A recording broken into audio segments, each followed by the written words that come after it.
Meus amados, estamos aqui reunidos para a celebração do casamento de Alberto Shoa e Kelly Cristina. E invocamos o nome do Senhor Jesus como a principal testemunha desse ato. Ele disse: onde estiverem reunidos em meu nome, ali estarei. E Deus tem uma palavra especial para esta data, para este momento. Está em Efésios, no capítulo 5, que diz assim: vós, maridos, amai vossas mulheres, como também Cristo amou a igreja e a si mesmo se entregou por ela. Da mesma forma, Deus diz: mulheres, amai vossos maridos. O amor é a essência do casamento. O casamento é colocado no lugar muito alto, porque ele compara o amor conjugal ao amor de Cristo para com a sua igreja. Ele diz: assim como Cristo amou a sua igreja e por ela se entregou, assim haja esse mesmo amor, esse amor tão grande do marido pela sua esposa e vice-versa. Mais adiante ele diz o seguinte: por isso deixará o homem seu pai e sua mãe, e se unirá à sua mulher, e serão os dois uma só carne. Meus amados, eu comparo o casamento a um jardim. Veja bem como o jardineiro cuida muito bem do seu jardim. Ele trabalha contra as ervas daninhas, as intempéries, a ação predatória do tempo. É preciso muito cuidado com o casamento. Não pode haver descuido, porque o inimigo quer destruir o casamento. Nós vamos ver aqui na palavra do Senhor que o diabo quer destruir o meu casamento, o seu casamento. E você precisa estar cuidando dia a dia. Deve estar resistindo não só à ação do tempo, mas também à ação do maior inimigo de Deus. A Bíblia diz em 1 Pedro 5, versículo 8: sede sóbrios e vigiai, porque o diabo, vosso adversário, anda em derredor, bramando como leão, querendo tragar a quem possa. Ele procura tragar aquela pessoa que está fraca na fé, aquela pessoa que está descuidada. Ele procura destruir aquele casamento que vai mal, aquele casamento onde existe infidelidade, aquele casamento que está frio, aquele casamento que não anda segundo os seus princípios, aquele casamento que está afastado do Senhor. É este casamento que ele procura destruir. É este casamento presa fácil nas suas mãos. Deus tem múltiplas formas de falar aos nossos corações. Ele fala de muitas maneiras. Assim como existe a multiforme graça de Deus, Ele também se revela a nós de muitos modos. Há poucos instantes nós contemplamos uma bela paisagem. O sol se pondo, a imensidão do mar, a praia, palmeiras ao vento. E Deus me deu a inspiração para que através da sua criação, através dessa natureza, Ele falasse neste começo de noite. Ele falasse aos corações desses jovens que desejam se unir em casamento. Nós vemos o sol se pondo calmamente, como que mergulhando no mar. E eu vejo aí o sol representando mais um ciclo de vida, que se finda, que termina, para começar outro, e mais outro. Assim é a nossa vida. Assim são esses jovens que estão completando mais um ciclo de vida, a vida de solteiros. E estão iniciando um novo ciclo com novos desafios. Nós vemos o mar na sua infinitude, representando a infinitude da nossa vida, porque a vida continua após a morte. A vida se estende por toda a eternidade. E este mar vem nos dizer que ela não se finda no momento em que o corpo desce ao pó, mas continua. Nós vemos a ação do vento. Ninguém vê o vento, ninguém apalpa o vento, mas as pessoas falam com o vento, as pessoas veem o agir do vento.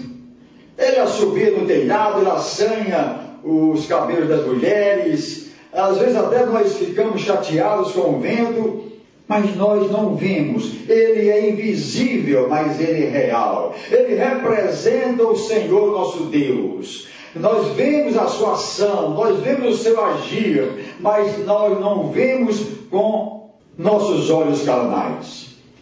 E esse Deus que está aqui como a principal testemunha deste ato solene. Por fim, nós temos as palmeiras. E elas nos dão uma lição de resistência. O vento bate nela com força, ela apenas se inclina alguns graus para a direita, para a esquerda, mas volta com mais força ainda, como enfrentando o vento. Dificilmente você vê uma palmeira sendo tragada pela ventania. Dificilmente nós vemos uma palmeira no chão. Por que tanta força? Por que tanta resistência? É porque ela tem raízes profundas. A estrutura das suas raízes faz com que elas permaneçam firmes, permaneçam fortes. Assim devemos ser em nossas vidas. Assim deve ser cada um de nós. Assim devem se comportar estes jovens agora, que estão se unindo em casamento. Cuidado com as tempestades da vida, com os vendavais da vida, eles virão. Jesus disse: neste mundo tereis aflições, mas tem bom ânimo, eu venci o mundo. É preciso que o casal esteja firme, seguro, consagre o seu casamento e suas vidas ao Senhor. A Bíblia diz: se o Senhor não guardar a sua casa, em vão vigiam as sentinelas. A nossa força está no Senhor. O casamento deve ser firmado em princípios cristãos, para poder combater as tempestades, para poder vencer as tempestades, para poder passar pelos vendavais e continuar incólume. A Bíblia diz: resisti ao diabo e ele fugirá de vós. Ele anda ao nosso derredor querendo nos estragar, acabar com o nosso casamento, com o seu casamento, mas nós devemos oferecer resistência, com palavras de comando contra ele, e também com a nossa fé, e jamais se afastando da videira verdadeira que é o Senhor Jesus. E eu digo agora para este casal: tenham sempre em mente que o tempo é predador. A ação predatória do tempo vai continuar, sempre, mas nós devemos estar bastante cuidadosos para manter essa chama, para manter este amor sempre vivo. Eu sei que vocês já fizeram muitas juras de amor, que não se restringe apenas ao juramento que vocês vão fazer aqui. Vocês já declararam que jamais irão abandonar um outro, que vocês estarão sempre unidos, juntinhos, nunca vão se separar, que vocês sairão sempre nas ruas e nos passeios de mãos dadas, que um não vai se esquecer do aniversário do outro. Tantas coisas boas vocês já juraram em suas conversas. Voltemos às palmeiras, como elas resistem. Mas há um tipo de tempestade que pode sim derrubar uma palmeira. Um ciclone, um tufão, um tsunami pode sim derrubar uma palmeira. Há também desvio de comportamento na vida conjugal, que pode acabar com um relacionamento, que pode destruir um casamento. É a infidelidade. A infidelidade é abominável aos olhos do Senhor. É rebeldia, é traição. Eu fico a me lembrar do beijo de traição que Judas Iscariotes deu no Senhor Jesus. Ele jurou fidelidade. Ele se mostrava realmente discípulo do Senhor, mas o traiu. Foi duro.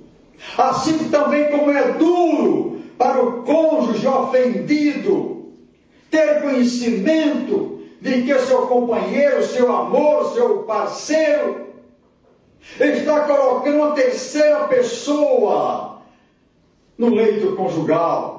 A Bíblia diz que serão os dois, uma só carne, e não três, que serão uma só carne. E o adúltero, que também é mentiroso, é rebelde, é traidor, ele não está nem aí para as lágrimas do cônjuge ofendido. Muitas coisas no casamento podem ser relevadas, pequenos defeitos, pequenas falhas, mas a traição é difícil de suportar. Que digam os que são traídos. O coração do cônjuge ofendido fica sangrando. Os filhos sofre a família. Que fazer, pastor? Que fazer neste momento? Jesus e os seus discípulos estavam em alto mar. Então sobreveio repentinamente uma tempestade. E os discípulos fizeram de tudo. Usaram toda a experiência que tinham para controlar a embarcação e não conseguiram. E Jesus dormia. Que paz imensa de Jesus dormindo, tirando a soneca em meio à tempestade. E eles disseram: vamos acordar o mestre, porque do contrário nós vamos afundar e todos morreremos. Mestre, mestre, socorre-nos. E Jesus se levantou e acalmou a tempestade. É isso que você deve fazer quando vier a tormenta além das suas forças, quando já falharam todas as tentativas de colocar em ordem o seu casamento. Chame o mestre, clame pelo Senhor. É Ele que acalma a tempestade. Então não se esqueçam, vocês dois jovens que estão iniciando hoje uma nova vida, com grandes desafios pela frente, faça como um jardineiro. Cuide muito bem do seu jardim, cuide muito bem do seu casamento. Combata diariamente o surgimento de ervas daninhas. Resista à ação predatória do tempo. Consagre suas vidas ao Senhor. Mantenha a paz do Senhor Jesus em seus corações. Na verdade, eu não conheço, eu não entendo que amor é este que trai. Que amor é este que se esquece do juramento solene diante de Deus e dos homens.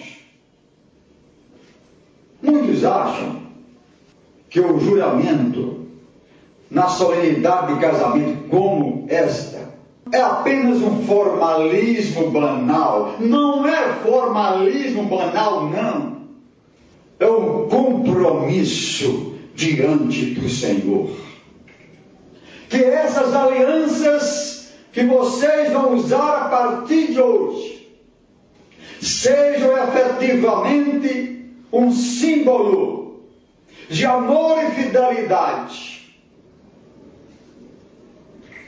Não apenas um símbolo de amor e fidelidade, mas que expressem os sinceros sentimentos de seus corações.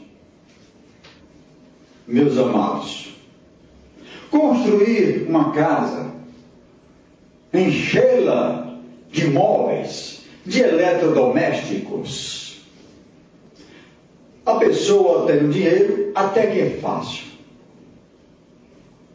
Mas o objetivo do casamento não é apenas isto. O objetivo maior do casamento é construir um lar feliz. Construir uma casa é uma coisa, formar um lar cheio de felicidade, de paz, de fidelidade, de entendimento é outra coisa muito diferente. Muitos não têm uma casa para morar. Falta-lhes até o alimento, mas tem muito mais amor, muito mais alegria, muito mais paz no coração do que muitos ricaços que estão em suas mansões, deitados em berço esplêndido, mas não há amor, não há fidelidade, não há paz em seus lares. Construam o seu lar. Coisas não valem mais do que pessoas. E finalmente, digo a este casal, quando vierem os vendavais, e eles virão, quando vier a tempestade, e ela virá algum dia, lembrem-se das palmeiras. E eu digo a este casal, quando vierem as tempestades, lembre-se do jardineiro que cuida do seu jardim diariamente, reprimindo as ervas daninhas. Olhe para as palmeiras, dê quanta resistência. E também clame pelo Mestre, chame o Mestre. Estejam sempre unidos, que essa chama de amor não se apague. Não façam como muitos, que depois de um certo tempo, dizem, o amor acabou. O amor não se acaba. Eu sei que é muito difícil nós nos nivelarmos ao Senhor Jesus, para podermos amar com a mesma intensidade que Ele amou a sua igreja. Não é possível. Mas nós podemos perseguir este alvo. E Deus se agrada dos propósitos do nosso coração. Oro ao Senhor, pedindo que abençoe rica e poderosamente este novo casal, para que tenham forças para vencer todas as adversidades da vida. É o que desejo para vocês, em nome do Senhor Jesus.